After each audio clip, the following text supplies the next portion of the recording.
Bueno, muchas gracias, Anabel.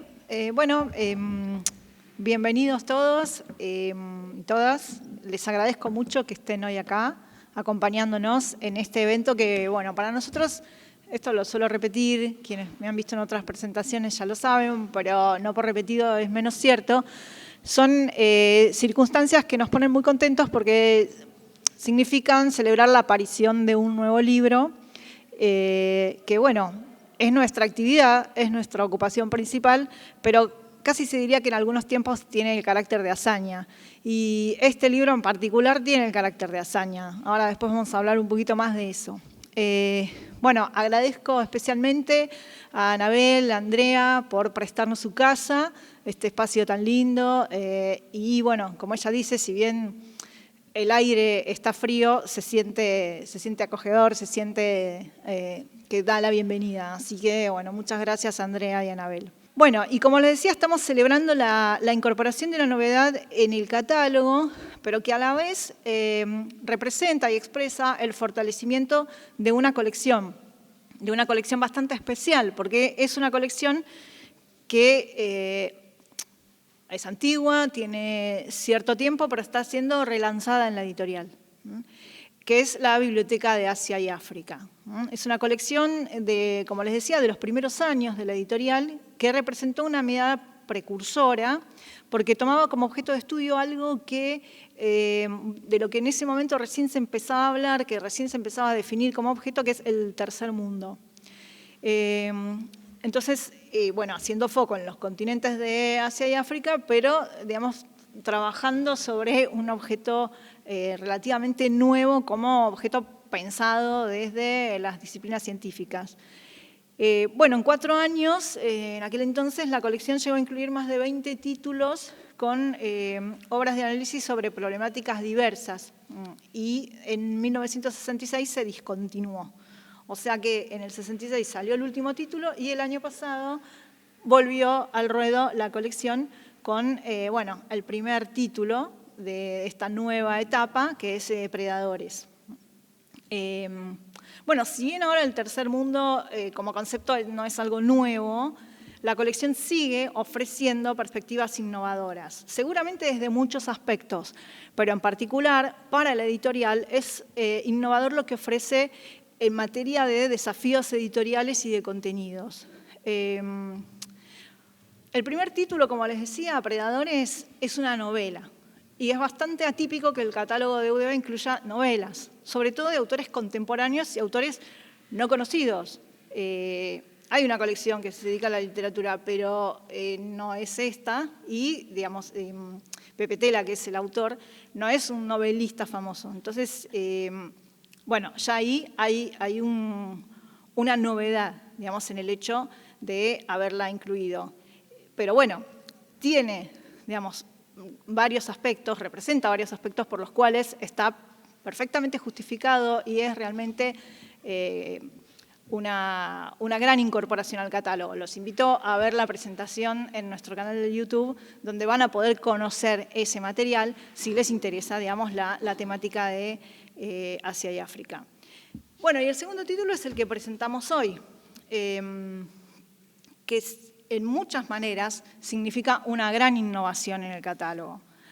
Es difícil definir, para mí, digamos que lo vengo pensando hace varios días y que hablo de este libro y me preguntan, ¿qué es? ¿No? Es un poco difícil definir eso, es difícil de clasificar, porque en esta obra coexisten varios elementos destacados, ¿no? Por los cuales uno podría entrar a caracterizarla.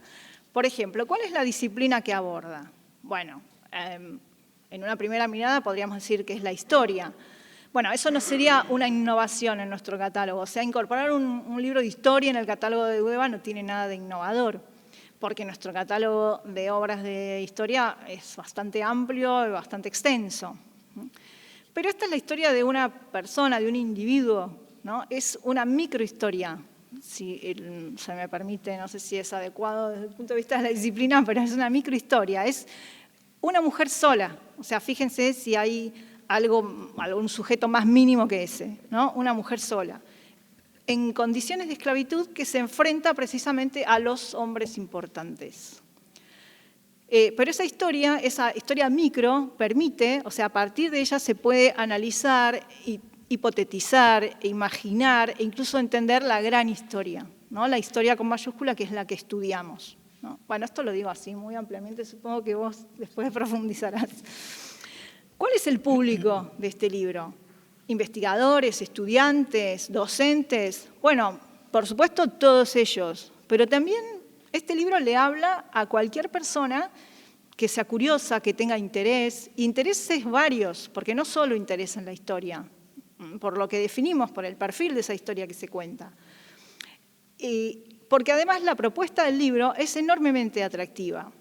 En sus orígenes hay algo que podría definirse como un objeto árido, expulsivo, la transcripción de un juicio, ¿no? Si a ustedes los invitan, vení a leerte, que tengo la transcripción de un juicio y probablemente no les parezca el mejor plan. Pero sin embargo, a partir de eso se genera, en primer lugar, la novela gráfica, que ya es una gran idea en sí misma y que además interpela a un público mucho más amplio, ¿no? Es un género que hoy está por todos lados, que le interesa a los jóvenes, les interesa a los jóvenes, pero también a los adultos, ¿no? Es un género muy, digamos, abarcador desde el punto de vista del perfil del lector. Entonces, ahí ya hay un elemento que, bueno, subraya el atractivo de la propuesta. Pero no es solo eso, está la novela gráfica, está la transcripción del juicio, y hay un montón de elementos de contextualización, de explicación, que tiene que ver con la cultura, la historia, los personajes, y todo eso lo convierte en un, digamos, en un material útil para la formación, para los estudios.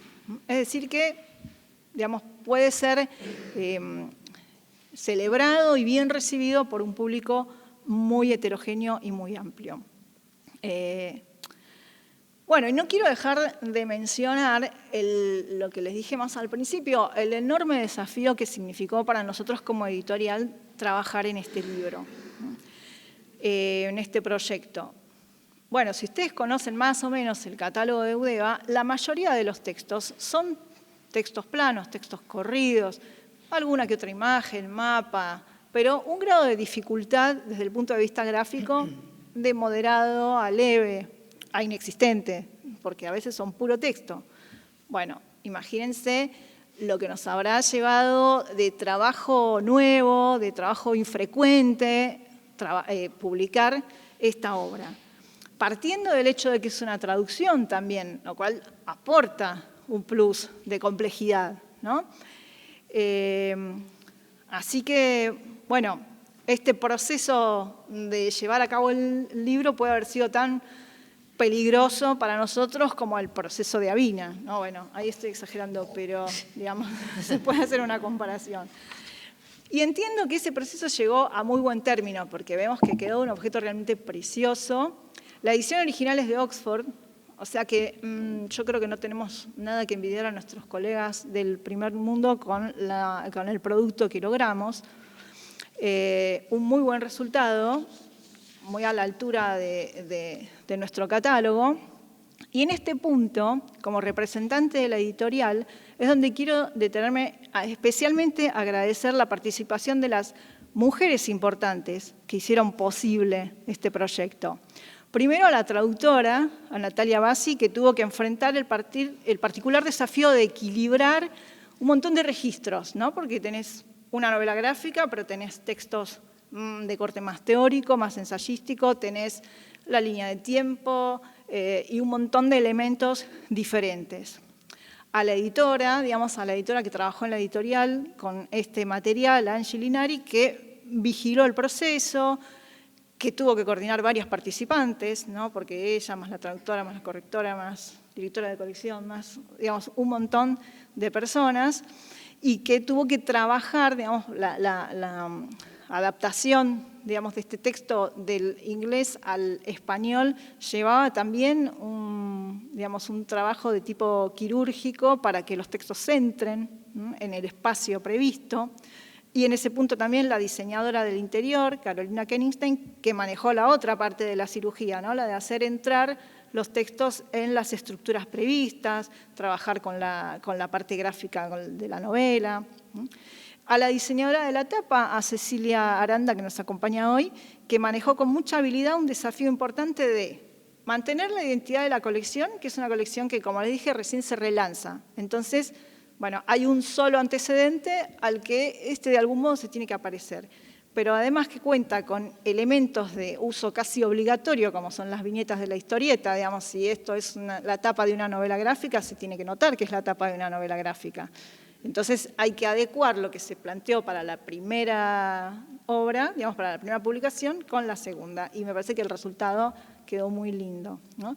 Y bueno, por supuesto, dejé para el final a la más importante, ¿no? Que es la que tuvo la idea, la que nos confió la idea, la que está confiando en nosotros ahora, nos tuvo paciencia e hizo las mejores recomendaciones, que es la directora de la colección, Marisa Pino, a quien le cedo la palabra.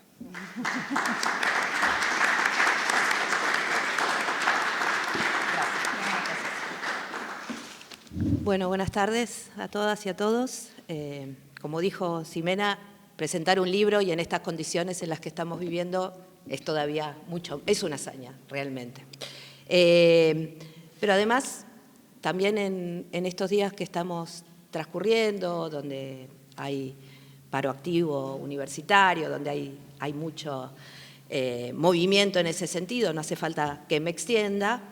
También hay que decir que en esta semana también se cumple el aniversario de Eudeva, 68 años, así que también es un feliz cumpleaños para la editorial. Así que eso también me pone muy contenta y lo celebro. El libro que acá estamos presentando, yo estoy encantada como quedó. La verdad que cuando lo fui a buscar a la editorial superó las expectativas que yo tenía y demás, aunque había visto galeras, PDF, vino y demás, pero verlo materialmente me encantó. Realmente estoy muy contenta con eso. Y este libro que estamos hoy presentando es un libro que fue publicado originalmente en Oxford University Press en 2012, pero esta traducción es de una edición posterior, de 2016, que tiene agregados que ahora voy a mencionar para que lo conozcan, para que estén al tanto. Me parece que Avina es un libro al que cada quien puede acercarse y leerlo de distintas maneras. Como dijo Ximena, se puede leer como una historia gráfica, se puede leer como un trabajo de historia, se puede leer como para aprender cómo hacer una historia diferente, cómo difundir la historia de una manera diferente. Y tiene entonces muchas capas de lectura, ¿sí? En esas capas de lectura creo que el primer acercamiento es hacia todo lo que sean los dibujos. Y esos dibujos de Liz Clark me parece que son muy interesantes, muy lindos, muy agradables. Estoy convencida de que este libro puesto en una librería llama la atención, va a llamar la atención para ver qué está pasando en ese lugar, y realmente Liz Clark hizo un gran trabajo. Pero además es el libro en sí. El libro es un libro de historia, ¿sí? No es una ficción histórica, se basa en un documento, en esos materiales que historiadoras e historiadores trabajamos, pero presentado de una manera distinta.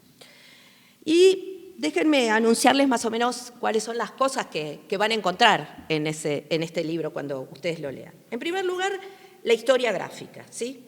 La historia gráfica de Avina Mansa. Avina Mansa es una mujer sola en 1876 en Nigeria, en una Nigeria que comenzaba a ser colonizada, ¿sí?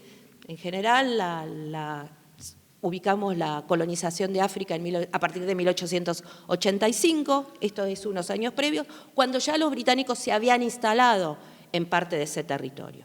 Costa de Oro es la actual Ghana, en la costa occidental africana, y donde habían vencido los británicos a el grupo principal, el grupo Asante, que es al cual pertenecía Avina, y los habían controlado y estaban sometidos a su autoridad.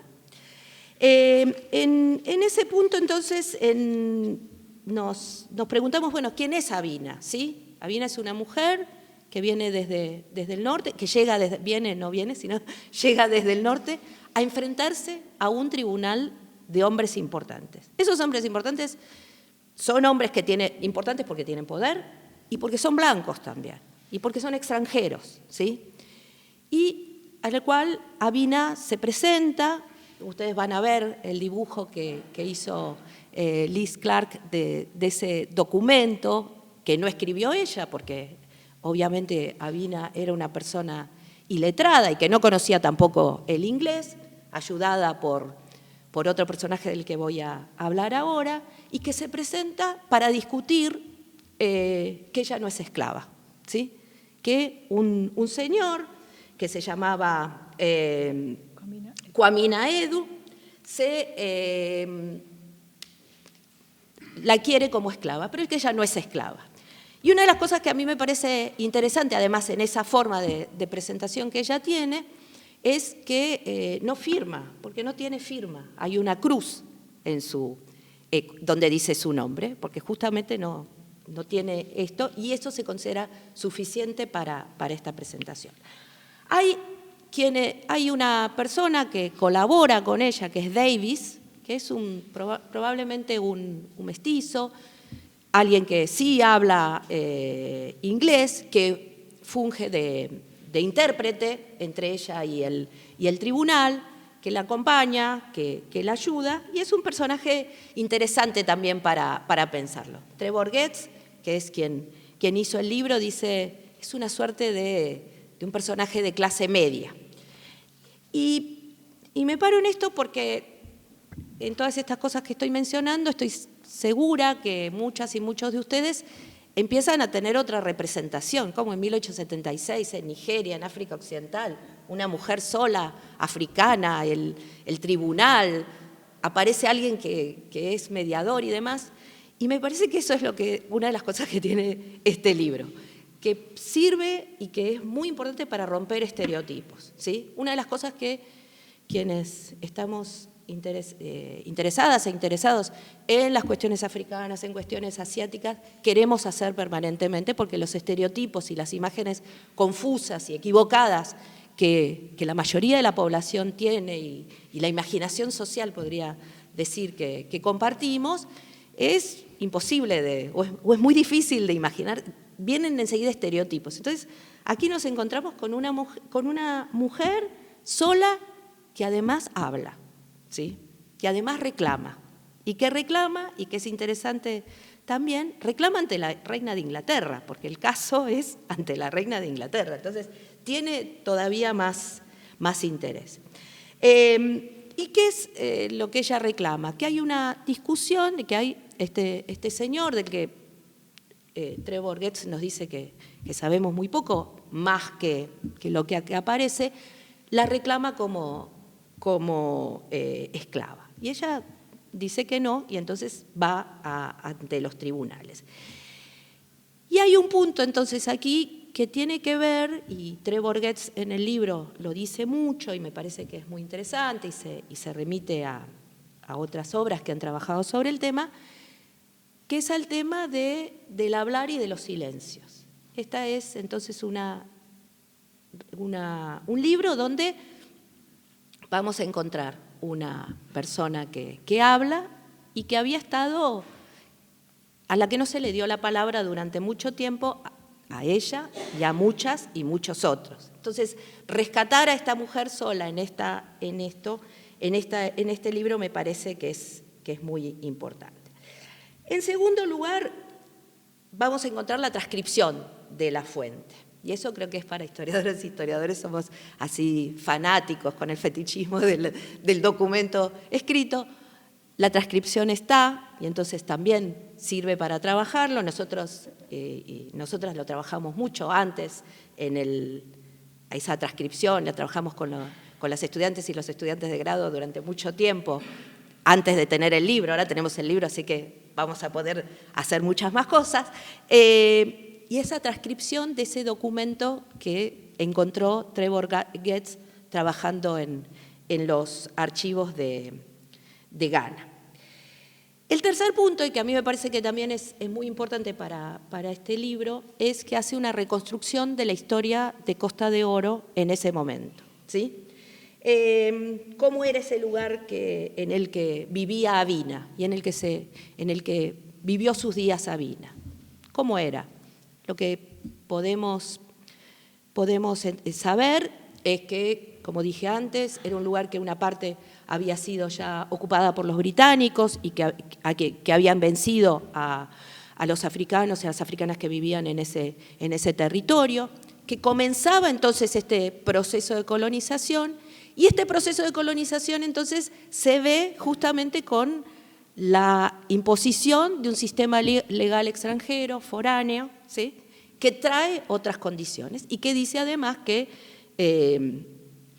pone en discusión, porque el Imperio Británico ya lo había decidido para sus territorios, que no existía la esclavitud en los territorios que ellos controlaban. Sin embargo, había protectorados y demás, como por ejemplo del lugar de donde venía Avina, donde la esclavitud seguía funcionando.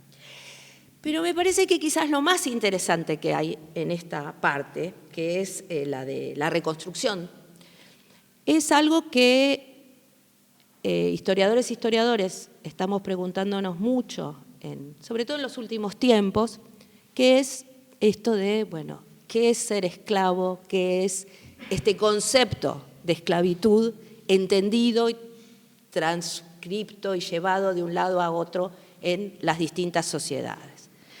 Hay muchos trabajos en este último tiempo. Yo dije que el libro, la segunda edición, que es la que estamos presentando, traducida al español, es de 2016. En estos últimos 10 años hay mucho más trabajado en ese sentido de historiadores que con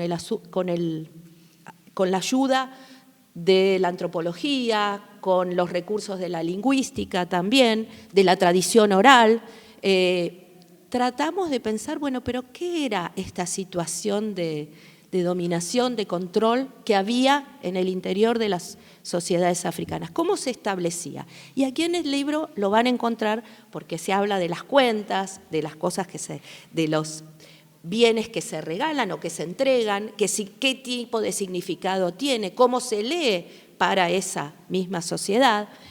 Y me parece que esto puede ser, para quienes lo lean, muy novedoso también, muy interesante, muy estimulante y que seguramente les va a traer muchas nuevas preguntas y muchos nuevos intereses para seguir leyendo. El cuarto punto, y que es una de las incorporaciones que tiene esta edición en inglés y que lo trae nuestra traducción en español, es que Trevor Getz, de quien todavía no hablé mucho, pero ahora voy a hablar un poco más, no lo conozco personalmente, lamento, ojalá lo conozca alguna vez, es una persona muy generosa, realmente. Y entonces muy abierta, muy interesada en crear conocimiento, en discutir y demás. Y entonces, a partir de esa primera edición, se lo propuso a distintas historiadoras, por ejemplo, a Antoinette Barton, que es una gran historiadora africanista y que trabajó sobre el tema de mujeres desde tiempos muy tempranos, digamos, es una de las precursoras de estos temas para la historiografía africana. Les presentó este material para que discutan, para que cuestionen, para que lo vean. Y a mí me parece que una de las cosas que es interesante, y él lo dice en el libro, y ustedes lo van a leer, que bueno, que no siempre están de acuerdo, ¿sí? O sea, presentan otras miradas de qué le pasó a Avina, de cómo fue la mirada, de cuáles son las situaciones que se plantearon. Y en el quinto punto es una cuestión que tiene más que ver con la enseñanza de la historia, pero es una guía de lecturas, ¿sí? Nos presenta una guía de lecturas, presenta preguntas y presenta una línea de tiempo que a veces para el primer acercamiento a una historia que no conocemos es muy útil y es muy interesante. Y el séptimo y el sexto punto que yo les quería mencionar es cómo termina el libro, que es la presentación por parte de Liz Clark de los problemas de la representación, de la representación gráfica. ¿Cómo se representa a personas que no dejaron, de las cuales no tenemos ningún tipo de registro en imágenes? ¿Cómo se crean esas nuevas imágenes? Ella evidentemente es consciente que está creando algo que después se va a reproducir. Y entonces, también como en varias partes del libro nos muestran la cocina del libro, nos muestra Geertz esta cuestión de cómo encontró el material, de estas preguntas que se hace, la guía de lectura y demás. Aquí Liz Clark nos muestra los bocetos, cómo ella fue trabajando para llegar a construir a Vina, construir a los grandes hombres con los que ella se enfrentó. Por eso digo que Trevor Geertz y Liz Clark también son muy generosos, porque nos están mostrando toda esa parte de atrás que muchas veces cuando estamos estudiando o leyendo, nos decimos, pero ¿cómo esta persona llegó hasta ahí? ¿Y cómo hizo para hacer eso? Bueno, ellos nos abren ese material y lo abren para que todas y todos los conozcamos. Entonces, si yo tuviera que decir de qué habla el libro, uso la palabra hablar con mucha... Elegí decir la palabra hablar, justamente porque habla de silencios, ¿sí? Entonces, se remiten al libro de Trujillo sobre los silencios de la revolución haitiana, sobre estas discusiones que se nos han presentado. Y entonces encontramos a una mujer que no quiere ser silenciada, que quiere hablar y quiere discutir con las herramientas que tiene, en su idioma, con una persona que las interpreta, en un tribunal en el que nadie la conoce y al que no tiene ninguna injerencia y que tampoco tuvo ninguna injerencia en las normas en las que se está haciendo, pero es alguien que quiere hablar y que deja su voz, ¿sí?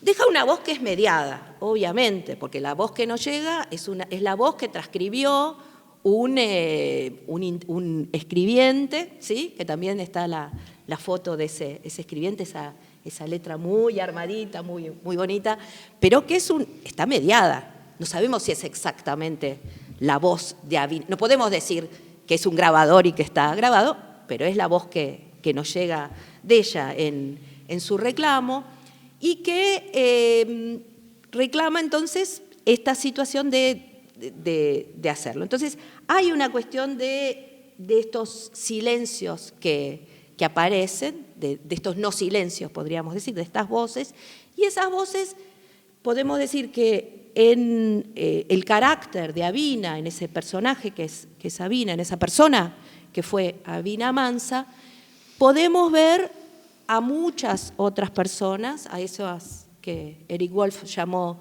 en un libro que saben que me encanta, que es Europa y la gente sin historia, justamente la gente sin historia, los grupos subalternos, las personas subalternizadas, las mujeres en la mayoría de los casos. Entonces, se sumaron además muchas otras avances, muchas otras discusiones que se fueron dando y que se siguen dando todavía con respecto al tema de la historia de las mujeres, ¿sí?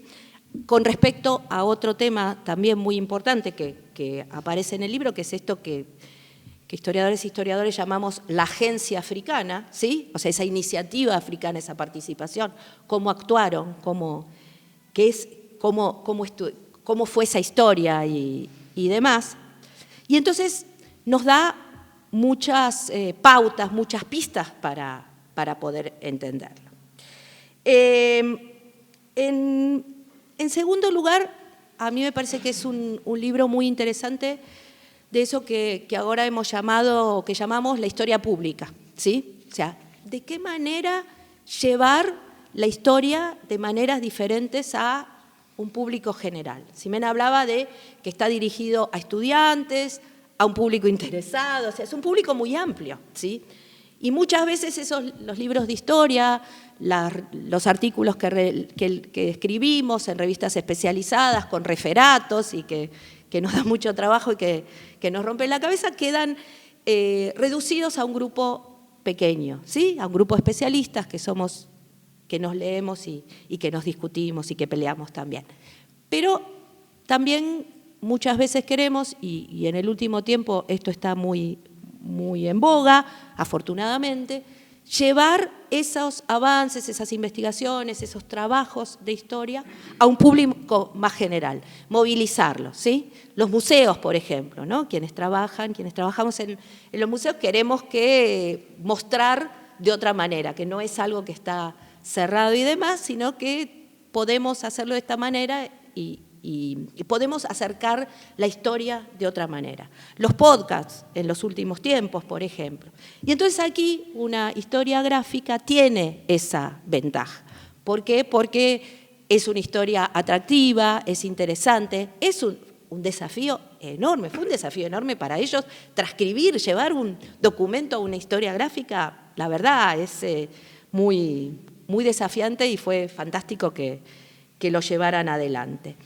Me parece que eso es algo muy interesante, me pareció interesante proponerlo a la editorial justamente porque siempre fue un libro que me interesó y que podía ser muy atractivo, y creo que es atractivo. Y yo decía que el libro tenía distintas capas de lectura, por lo menos para mí, ¿no? En primer lugar, obviamente, para quienes se interesan por la historia africana, que espero que a partir de ahora sea muchísima más gente que la que hay, que se entusiasmen y demás, ¿sí? Entonces, obviamente, para quienes nos interesamos, vamos a ir, bueno, a ver cómo es esta historia de Avina, qué pasa, qué discusiones hay y demás. Pero además, también me parece que es interesante, perdón, para quienes están interesados o interesadas en los temas que tienen que ver con cuestiones ligadas a la esclavitud, ¿sí? Porque por esto que decía antes, porque bueno, se pone en discusión qué es la esclavitud, qué le pasa a una persona que sufre la esclavitud o que ha sufrido la esclavitud, cómo son los términos para denominarlo, ¿sí? Y pone en discusión también la cuestión de la abolición de la esclavitud, ¿sí? Esa larga transición de la abolición de la esclavitud que la podemos ver hasta nuestros días, ¿sí? Entonces, hay estas cuestiones que me parece que son muy interesantes para eso. Y también me parece que es un libro muy interesante desde un punto de vista de la metodología de la historia y de la enseñanza de la historia. Este libro, quizás para gente que no le interese la historia africana, que se está perdiendo un montón de cosas y un montón de saberes, dejémoslos por eso, dejémoslo de ahí, pero para quienes no estén especialmente interesados, sí puede ser una enseñanza también de cómo hacer un libro de historia, cómo acercar la historia a un público más general, de cómo hacerlo, de cómo hacer estas preguntas, de cómo armar un libro, de cómo armar también personajes, ¿sí? Cómo representarlos y demás.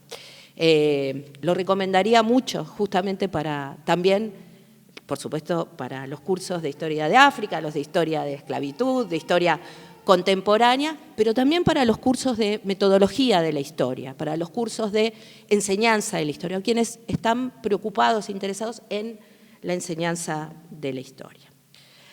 Bueno, por último, quiero hacer los agradecimientos que no hice al principio, pero que me los guardé para el final. En primer lugar, le quiero agradecer a alguien que no está acá, pero que es Alex Borucki. Alex es un colega y es amigo y es un gran historiador de las cuestiones de la esclavitud en América Latina y fue quien me acercó el libro y fue quien me regaló el libro hace muchos años y que a mí me maravilló. Él me dijo, tenés que leer este libro es muy interesante. Y realmente, y a mí me encantó y desde ese momento siempre quise poder traducirlo, por eso tradujimos La Fuente, ahí entonces por eso también le agradezco a Trevor Getz y a Liz Clark, que cuando le escribimos en esa primera vez a Trevor Getz, él me conseguimos el correo, qué sé yo, le escribimos que queríamos traducirlo.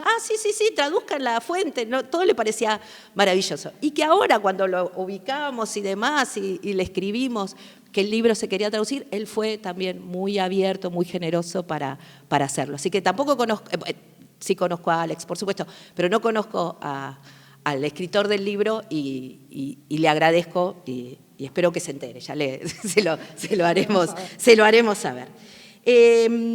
Después le quiero agradecer, por supuesto, a Eudeva, a Gonzalo Álvarez, a Luis Quevedo, que están acá, muchas gracias, a Ximena, por supuesto, porque además cuando yo les presenté el libro, y Ximena habló, que en cuanto lo vieron que era un libro complicado y demás, pero se encantaron con el libro también y dijeron, queremos hacerlo este libro. Así que muchísimas gracias por eso y por la confianza, y en el nombre de ellos, a toda la gente de Eudeva, a todos quienes de Eudeva que participaron en la hechura y que este libro hoy esté aquí y que lo podamos leer y comentar y hacer circular.